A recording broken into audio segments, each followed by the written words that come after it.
Welcome to Vsb News Online for Friday, May 29th. I'm Peter Kitzel. Finance Minister Bob Richards' involvement with Canadian financial advisors CICB came under the spotlight in Parliament today, with Shadow Minister David Burt claiming CIBC was an investor in AECOM, the potential airport developer, and Mr. Richards insisting everything in the relationship was above board. The Minister of Finance confirmed today that CIBC Asset Management is on a contract for $1.7 million with Bermuda government to consult for the airport project. That contract was done on a sole source basis as well, so he didn't even ask anyone else if they could help. So once again, we see the government bypass the rules to suit its own needs. We also see that CIBC, the Minister of Finance admitted himself that as early as May 2014, CIBC was in contact with AECOM. Now we know that because we saw in the emails that they were serving as a back channel. This at the same point in time, CIBC is providing advice towards Bermuda. The third thing is that CIBC is the third largest institutional shareholder of AECOM and has increased their shareholdings in AECOM over the past few months by 70%. These are things that make the deal more murky. Now, our view is these are more items that say that maybe we should take a step back and start over again. The Minister of Finance has said that if we go through this process, we're going to reduce consulting costs. $1.7 million to CIBC. We know how much we're paying to lawyer in excess of $600,000. That was just last year. What other consulting costs are we going to pay? If we're supposed to be saving on these costs, where are all these costs coming from? And again, there have been numerous independent commentators that have said that maybe we should go back and make sure we have a competitive process to make sure Bermuda has the best deal. We would hope that members of the government would start listening to the Bermudian public, listening to the independent commentators who are saying we might want to make sure that Bermuda gets the best deal possible, which is not something that I don't think anyone can be saying right now. As often has been the case, there's been misinformation put out there.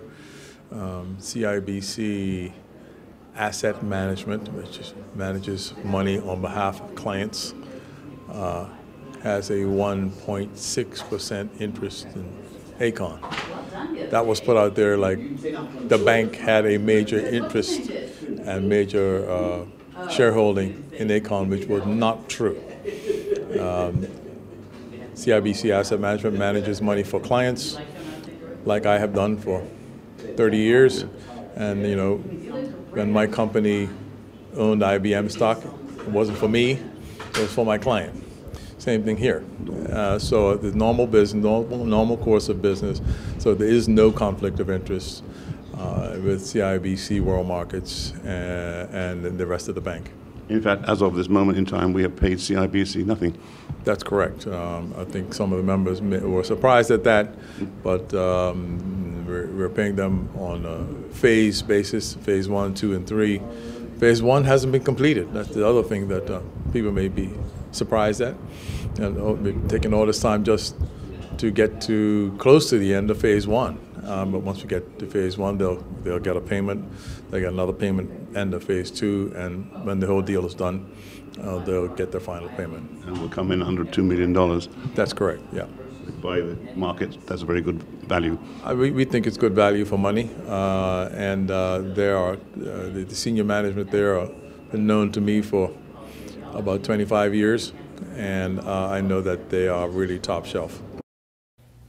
The Swedish America's Cup challenger Artemis is making its presence known in Bermuda. Minister of Economic Development Dr. Grant Gibbons says Artemis has already commenced the process of setting up its team base at the Royal Naval Dockyard and moving its sailing team of 34 members to Bermuda for summer training camps. What Artemis is seriously considering now is moving their entire base of operation from Alameda, California to Bermuda. And at the present time, they have a converted aircraft hangar in California, and they're looking for additional space here so they can get into all of the sort of operational aspects of boat building and that kind of thing. They're here already, as I think people have seen out on the Great Sound.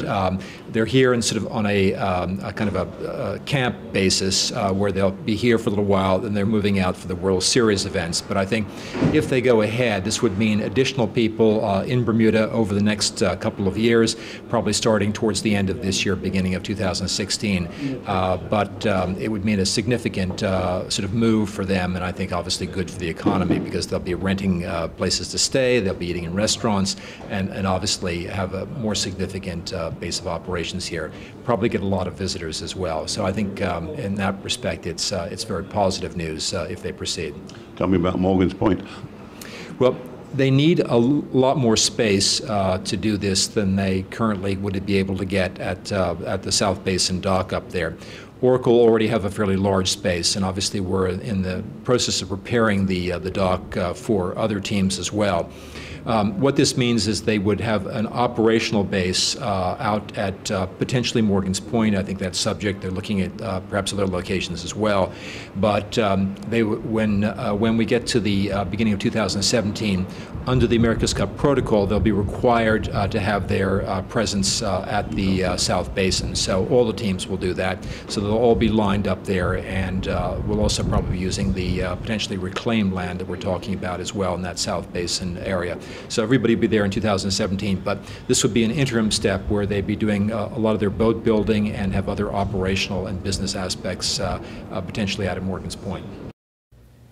After weeks of auditioning and rehearsing, the Bermuda Cablevision Company today announced it has canceled Family Fest 2015, a children's festival of the performing arts, which was to have been held at the Bermuda National Sports Center on Sunday.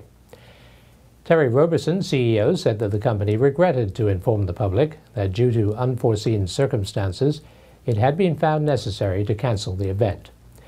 He thanked the children and their teachers and parents for their willingness to perform and participate, and said he hoped to reschedule another event at a later date in order to benefit the Cablevision food drive. A survey of Bermuda's homeless, carried out with 165 participants earlier this year, has shown that they are predominantly black men aged 46 to 65 years, single and with few dependents, no health insurance, and homeless because of drugs or alcohol abuse. Premier Michael Dunkley, after tabling the survey in Parliament, was asked what most concerned him about the findings. I think the community will get some fairly accurate information about the current challenges we have with homeless and substance abuse. More importantly, it gives those who have the responsibility to try to improve the current situation the opportunity to have some accurate and timely information to allow all of these sectors to work together, whether it's private or public, to deal with the challenge that we have. And so I'm pleased that that progress has been made through the Department of National Drug Control, and obviously we'll look at how we can improve things as we move forward. Anything there that really worried you? I think anytime you have fellow brothers and sisters struggling in the community, you want to do what you can to help them. And you know, we've talked, politicians talk occasionally about homeless people and the challenges they face, and we're well aware that it's been a larger challenge in Bermuda in previous years than it has been, you know, in years gone by.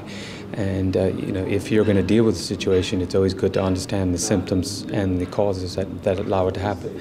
And I think this gives us a good baseline to work from, and a starting point for any further information we gather as we continue to work on this problem. It's more physical and more mental than physical in some respects. Well, it could be. I mean, you know, and I hope people take the opportunity to read the report, which would be posted online, and they're free to get a copy. But there are a number of things that contribute to it, and you know, mental health challenges are one of them. That's part of it. And we can do something about it.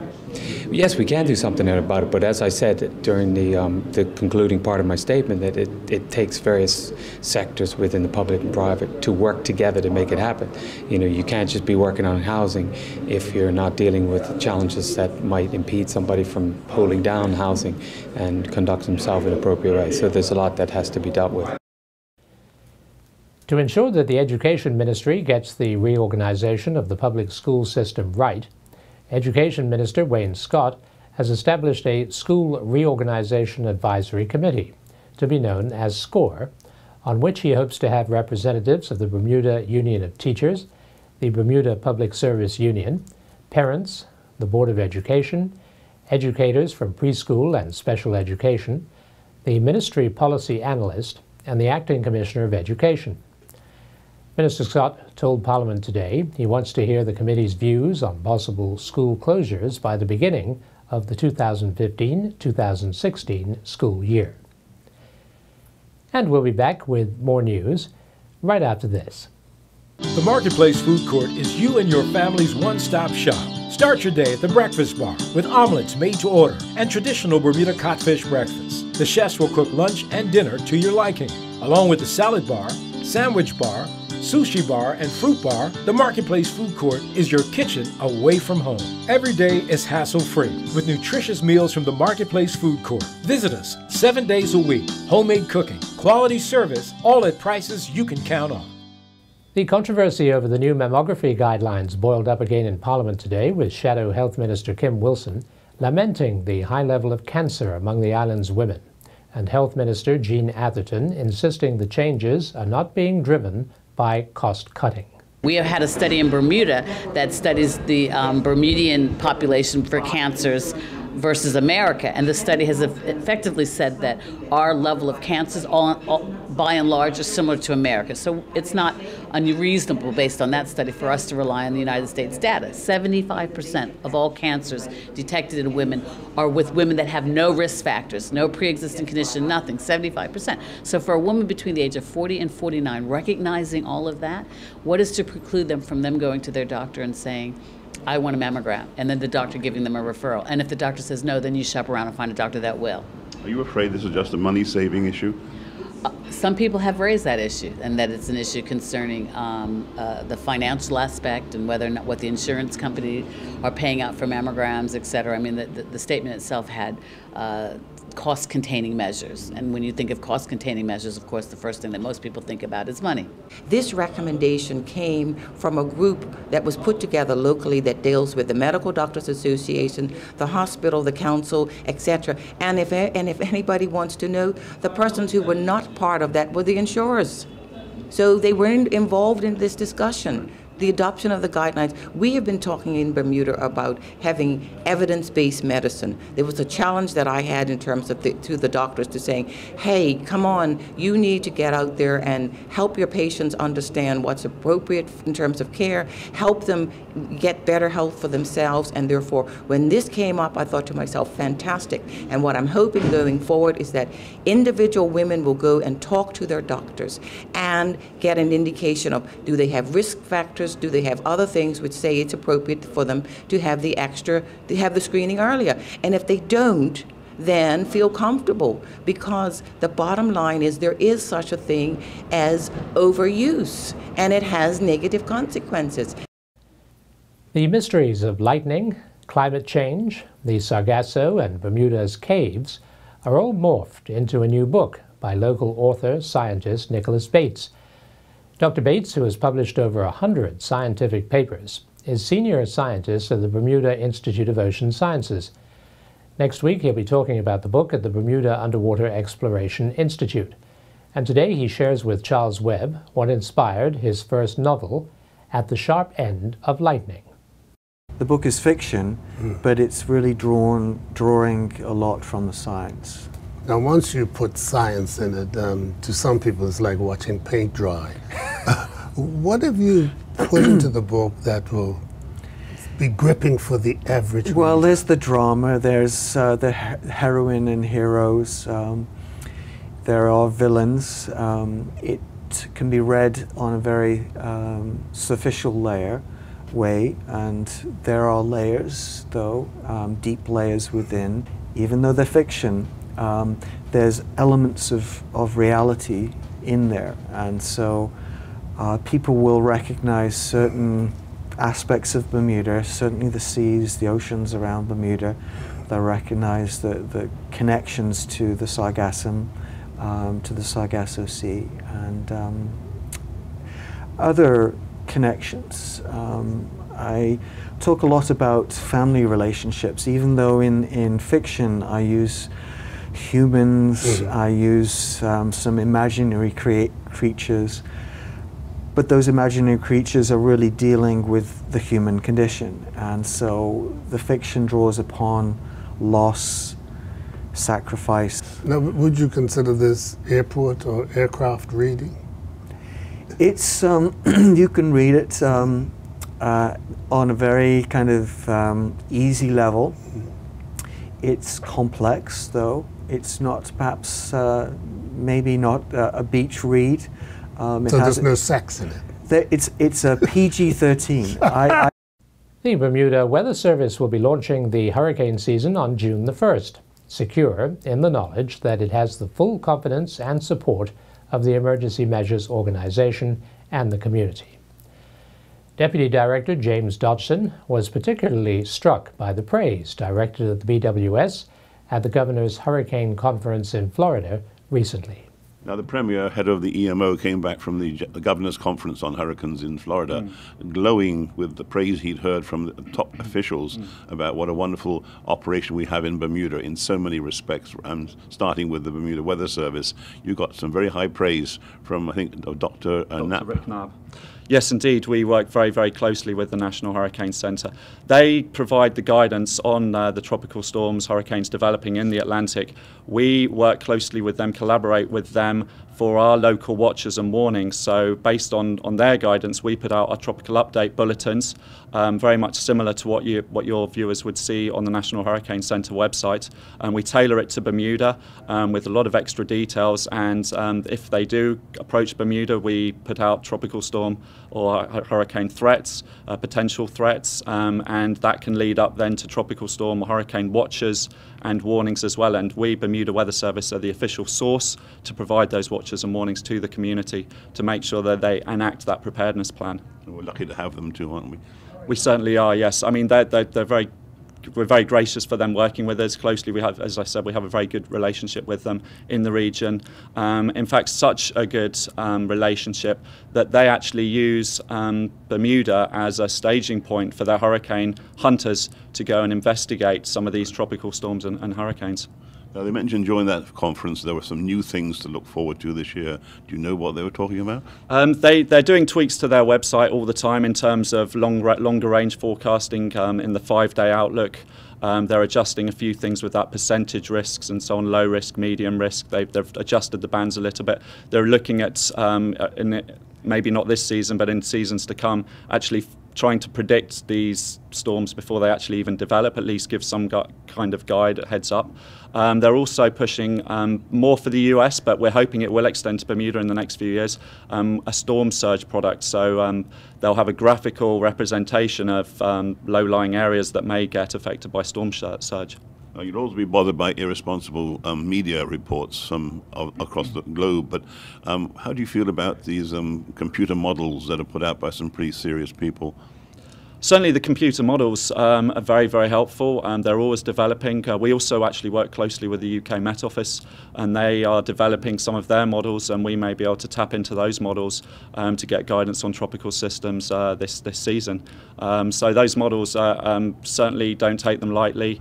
We use generally 4 models, one from Europe, one from America, one from the UK, and one from Canada as well. And in hurricane season, they tweak those models specifically for tropical storms and hurricanes. So we get a lot of data from that as well that we work with, and with guidance from the National Hurricane Centre. And now we turn to Earl Baisden for the latest from the sports desk. Sepp Blatter has been re-elected president of FIFA, football's world governing body, in a vote overshadowed by arrests and corruption allegations. Blatter's rival, Prince Ali Hussein from Jordan, withdrew after the first round of voting that was overseen by Bermuda Football Association President Larry Musselden. Blatter fell 7 short of the 2/3 needed, with the score Blatter 133, Prince Ali 73. That after all 209 countries voted, but only 206 were valid, Prince Ali opted not to contest any further. 7 top officials were arrested in Switzerland on Wednesday as part of a U.S. prosecution that indicted 14 people. The Bermuda contingent of First Vice President Mark Wade, Second Vice President Gregory Grimes, and Executive Member Cranston Williams were all seen sitting waiting for the count to be announced. Blatter soon after made his address, bringing the 65th FIFA Annual Congress to a close. The FIFA elections and scandal is being globally covered, with CONCACAF President Jeffrey Webb arrested and detained. Vsb Sports decided to find out more about the man from a correspondent in Webb's homeland of Cayman Islands. We spoke to Cayman News 27 News Director Ben Mead and asked him what type of man Webb is outside of football.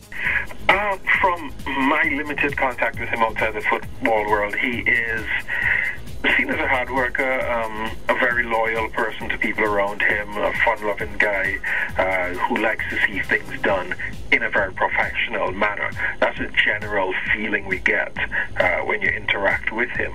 But of course, in recent years, he's been heavily involved in the running of international football, not as easily accessible. With so much going on for the CONCACAF region in Cayman of late, what effect would it have on the island there? Well, it's tough to say right now what impact it would have, because we're all watching dominoes fall going down, and we've just got word, just before speaking to you, we got confirmation from CONCACAF that he's been suspended as their president. The executive committee would have taken a decision today. There's an office based here because the president is from here and he wants to have one working where he's from. So the future of that office now, for me, I would question what's next for them. We also have a tournament coming up this summer. Again, Cayman hosted other tournaments and was seen being able to host them on merit, but clearly having a president would have helped drive that process. Again, a bit early, but one may have a question or two about whether that will go ahead. Planning has been at an advanced stage, so one would think it would continue here. I am not sure otherwise what the next step would be. The Bermuda Amateur Swimming Association's Long Course National Championships, sponsored by Validus, got underway at the National Sports Center last evening. During the girls' 12 and under 400-meter freestyle, Holly Bruton touched the wall first with a personal best time of 5:23.67, with her sister Jessica Bruton finishing second, also clocking a personal best time of 5:26.11. Jack Harvey took almost 17 seconds off his personal best time on his way to winning the boys' 12 and under 400-meter freestyle, touching the wall in a time of 5:02.77. Keegan Woolley finished second with a personal best time of 5:02.96, and Brian Desmond finished third, recording a personal best time of 5:22.60. Skylar Powell won the girls' 13 and over 800-meter freestyle with a personal best time of 10:24.14, with Megan Lau finishing in second in a time of 10:28.73, and Erica Hawley clocked a time of 10:58.03 on her way to finishing in third. The final event of the evening saw Evan Farrow touch the wall first with a time of 18:59.97, winning the boys' 13 and over 1500-meter freestyle, while Jude Mosley took almost 12 seconds off his personal best time, finishing in second in a time of 19:07.77. However, the biggest news on the night was that from national swimming coach Ben Smith, who gave an update on Roy Allen Birch. I've talked to Roy a few times this week, and I know the big exciting news is that he was given the go-ahead to start doing light kicking in the water today, so that's big news. First time in the water was last week, and today he's allowed to start to get his legs involved, so I know he's excited. He's obviously missing this. He thought it was huge news that we were going to have the opportunity to show it so that he can be part of it from where he is. But by November, he'll be cracking again. The Bermuda Netball Association Summer League season continued with a triple header at Bernard Park last evening with a total of 137 goals scored. The undefeated BUT Teachers recorded a 30-18 win over the PHC Lady Zebras. Bismarck Richardson led the way yet again for the Teachers with 17 goals, while Danielle Rayner chipped in with 9 goals, and Kenlyn Smith scored 4 times. The PHC Lady Zebras got 11 goals from Jennifer Simmons, while 7 goals were scored by Tiara Simmons. Family extended their winning streak to 5 games after defeating BPSU 32-14. Nakia Webb and Rose Sanders scored 13 goals apiece to lead Family to victory, while Azir Smith added 4 goals and Monique White scored twice. Jamaica Tolbert scored 9 goals for BPSU, while Inari Richardson added 5 goals. BAC defeated Squad 1 25-18. Kirsten Solters led BAC to victory with 18 goals, while Exone Trott scored 6 goals, while Nikita Trott scored once. Yambri Robinson scored 13 goals for Squad 1, while Kamal Evans scored 4 times. In a game that took 120 minutes to get a result, Dante Levrock and his Harrisburg City Islanders teammates were knocked out of the Lamar Hunt U.S. Open Cup after losing 3-1 to the Rochester Rhinos on City Island. This weekend, 8 members of the Bermuda Pacers Track Club will compete at the Central Florida Gilda's 23rd Annual Spring Track Classic. The event will take place in Florida. The team will compete in 22 individual events and 1 4x400-meter relay. The team consists of long-distance runners Selah Tuzo, Ryan Otterbridge, and Jaden Ming, sprinters Sakesha Parsons, Taylor Hines, and Cavante Lodge, middle-distance runner Sejan Harvey, and thrower Nikasia Birch. Birch will be making her first international appearance representing the club. She will compete in the 13-14 girls, shot put, and discus. I'm Earl Baston reporting for VSB Sports. Looking at the weather for Saturday, May 30th, there will be a mix of sun and cloud with a shower or two, mainly early. Winds will be easterly, moderate to strong, decreasing moderate during the morning, veering east-southeasterly, light to moderate overnight. We are expecting a high near 79 Fahrenheit and a low near 70 Fahrenheit. This weather forecast is the courtesy of the Bermuda Weather Service. Thanks for watching VSB News Online for Friday, May 29th. I'm Peter Kitzel.